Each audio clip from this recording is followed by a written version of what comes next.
माननीय राहुल गांधी जी जो इस देश में जाति आधारित जनगणना की बात कर रहे हैं और आबादी के अनुपात से हिस्सेदारी की बात कर रहे हैं। इस देश में कमजोर पिछड़ी जातियां जिनकी हरियाणा प्रदेश में 35% आबादी है और पूरे भारत में 42% आबादी है। ये जातियां कुम्हार, लोहार, खाती, नाई, झिमर, जोगी, बैरागी, तेली, धोबी, मनियार, सुनार, भाट, गडरिया, कम्बोज, चिपी, बड़बूजा, मला, निषाद, केवट इन जातियों के नाम से जानी जाती हैं। और इन जातियों ने पहले ये 2014 से पहले जब से ये देश आज़ाद हुआ ये कांग्रेस के साथ थी, लेकिन बीच में नरेंद्र मोदी ने को भारतीय जनता पार्टी ने आगे करके जैसे महाभारत में कौरव और पांडवों का युद्ध हो रहा था तो शिखंडी को आगे कर दिया था पितामह भीष्म के सामने, तो हमारे सामने नरेंद्र मोदी को कर दिया और कहा भाई ये पिछड़ा है। और फिर बिहार में जाकर भी बोले पिछड़ों में भी अति पिछड़ा है, हमारा समाज भोला है। हमारे समाज ने सारे ने सोची भाई हमारे पहली बार को हमारा देश का प्रधानमंत्री बनने जा रहा है, तो ओबीसी समाज का प्रधानमंत्री मिल रहा है, गर्व करना चाहिए आपको। गर्व नहीं होना चाहिए, ये हमारा दुर्भाग्य था।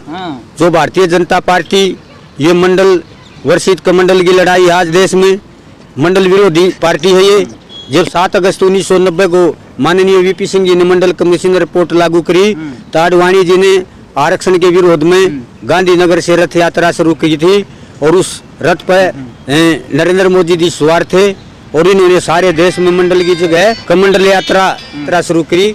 तो हमने ये पता था फिर, लेकिन हरियाणा में कुछ ऐसी बात हो गई थी, उससे हमारे लोग तंग आकर के बीजेपी की तरफ चले गए और इनकी 2014 में भी सरकार बनवाई। फिर ओबीसी के लोगों ने 19 में भी इनका साथ दिया। लेकिन जब जाति आधारित जनगणना की बात, आपने जनगणना और आरक्षण की बात की, जिस तरह से अभी कुछ दिन पहले SC ST के आरक्षण था उसमें वर्गीकरण की बात की गई, क्रीमी लेयर और नॉन क्रीमी लेयर, इसको कैसे देखते हैं? देखिए हम ये देखते हैं उनका आपसी भाईचारे का मामला, हम इस बारे में कुछ नहीं कहना चाहते, लेकिन हम अपनी बात कहना चाहते हैं। आप समर्थन में है क्रीमी लेयर की नहीं की? किसके? हम क्रीमी लेयर के समर्थन में नहीं है, ठीक है, क्रीमी लेयर के बिल्कुल समर्थन में नहीं है, लेकिन हम अपने समर्थन में जरूर है। वर्गीकरण होना गलत है, सुप्रीम कोर्ट ने कहा इसको। पूरे देश में वर्गीकरण, बिहार में भी है वर्गीकरण और पूरे पंजाब में भी वर्गीकरण है, शेड्यूल कास्ट में भी है, लेकिन बिहार में और कई राज्यों में पिछड़ा अति पिछड़ा है, कहीं दलित महादलित है। तो हम वर्गीकरण तो भाई सारी जगह है, वर्गीकरण का हम ना तो समर्थन करते ना विरोध करते, लेकिन हमारा वर्गीकरण होना चाहिए।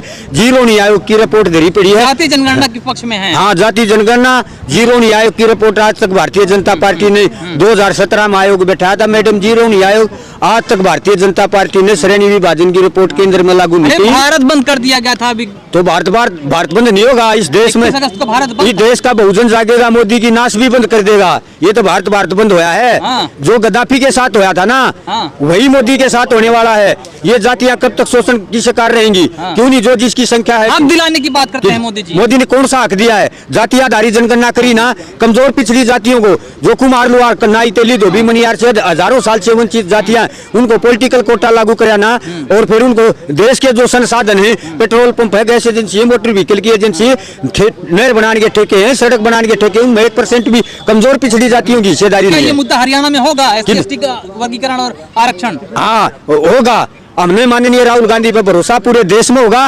राहुल गांधी एक सच्चा ईमानदार आदमी है। 3 फरवरी 2014 को हम जंतर मंतर पर धरना लगा रहे थे, जब राहुल गांधी एक ऐसा मामला आ गया था, उसमें आए थे, हमने राहुल गांधी को सारा फार्मूला बताया था, वो फार्मूला हमारा पूरा हो गया। राहुल गांधी एक देश में सच्चा ईमानदार लीडर है और हम राहुल गांधी की जैसे हमारे पुरखे कदर करते थे उनसे भी 4 गुना ज्यादा कदर करते हैं। क्या फायदा होने वाला है जाति गणना से? जाति जनगणना से जातियों के आंकड़े आ जाएंगे, कितने लोग भीख मांग कर रोटी खाएं, कितने लोग करोड़पति हैं, कितने लोग नौकरियों पे, कितने लोग भूमिहीन हैं, कितने के पास जमीन है, यही कितने झीमर कैसे मलानी साथ कितने के पास जमीन है, कितने दोग हैं, कितने व्यापारी हैं, कितने कर्मचारी हैं, कितने MLA हैं, कितने MP हैं, उसमें सारा डाटा आ जाएगा।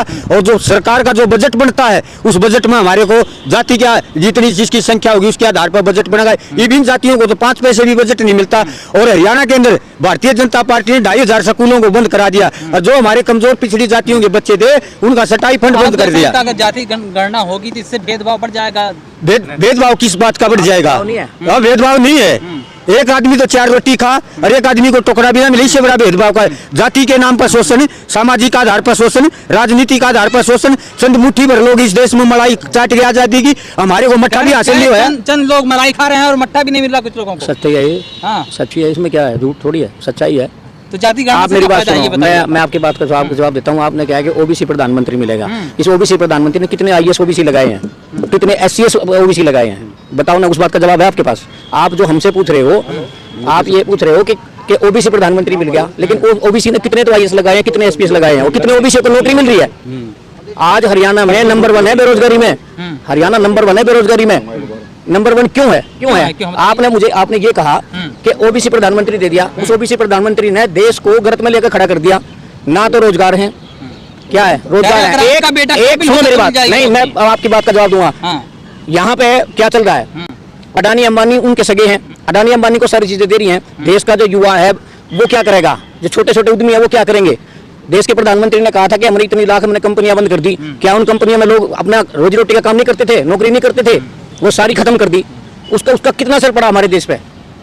तो मुद्दा हरियाणा में है, रोजगार का मुद्दा है। मुद्दा रोजगार का, सारी बेरोजगारी का मुद्दा है। भ्रष्टाचार और बेरोजगारी। जाति गणना तो होनी चाहिए। जाति गणना नहीं होगी तो पता नहीं किसके अनुरोध में कौन कहाँ बैठा हुआ है।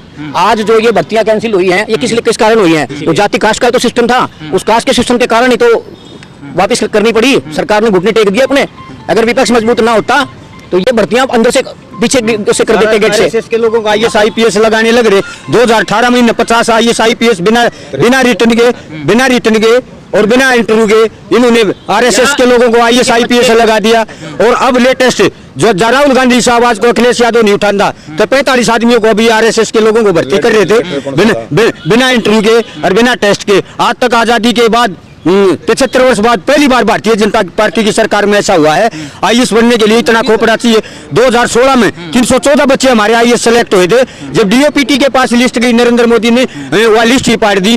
3 बच्चे हमारे पिछड़ी जातियों के 314 में 3 बच्चे। हरियाणा में कहा जाता है कि जाट नॉन जाट की लड़ाई ज्यादा है।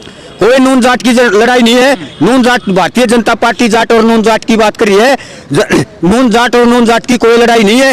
ये भारतीय जनता पार्टी के लोग ये नारा ला रहे हैं नून जाट के नाम तो हमने कमजोर पिछड़ी जातियों को क्या मिला है? हमारे एमएलए नहीं, एमपी नहीं भाई, क्लास 1 2 अधिकारी नहीं। आज भी 27% कोटा क्लास 1 2। इस बार हिस्सेदारी की लड़ाई है। जहाँ तक बात है हरियाणा में अब हिस्सेदारी की बात है, सामान्य वर्ग, पिछड़ा वर्ग और दलित जो अनुसूचित जाति है, अब तीनों की हिस्सेदारी की बात है। सामान्य वर्ग अपने अधिकारों ले चुके हैं, अनुसूचित जाति एससी भी ले चुके हैं। जहाँ तक पिछड़ों की बात है, पिछड़ों को अति पिछड़ा उनको पिछले 70 सालों से लोकसभा, राज्यसभा, विधानसभा में आज तक जाने का मौका नहीं मिला है। क्यों नहीं मिला है? क्योंकि उनकी आरक्षित सीटें नहीं करी।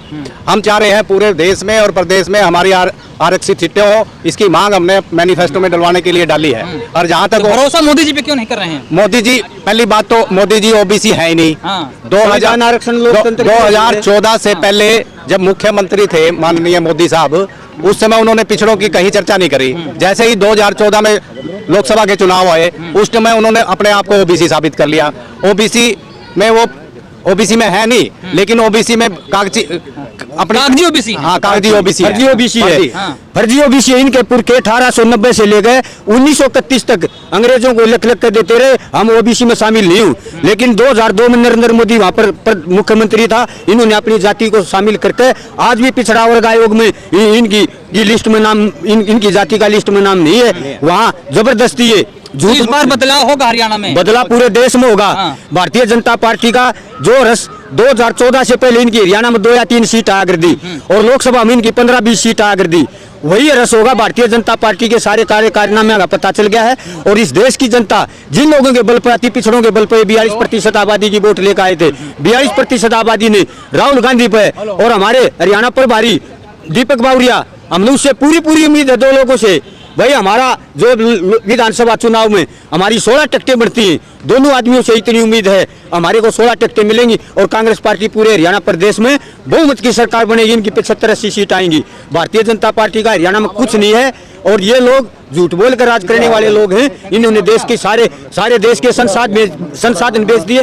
रेलवे ने बेच दिया, LIC ने बेच दिया, नेशनल हाईवे ने बेच दिए, बंदरगाह एयरपोर्ट ने बेच दिए, पूरे देश को बेच दिया इन लोगों ने। आने वाली हमारी नस्लों को क्या जवाब देंगे हम? आज हमारे लोगों के पास खाने के लिए रोटी नहीं, पहनने के लिए कपड़ा नहीं, पढ़ने के लिए शिक्षा नहीं, बीमार हो जाए तो हॉस्पिटलों में दवाई के पैसे नहीं। भारतीय जनता पार्टी ना कमाई की बात करती, ना दवाई की बात करती, ना सिंचाई की बात करती, ना पढ़ाई की बात करती। जाति और धर्म के नाम पर इस देश के टुकड़े करना चाहती और इस देश के लिए हम मरेंगे मिटेंगे।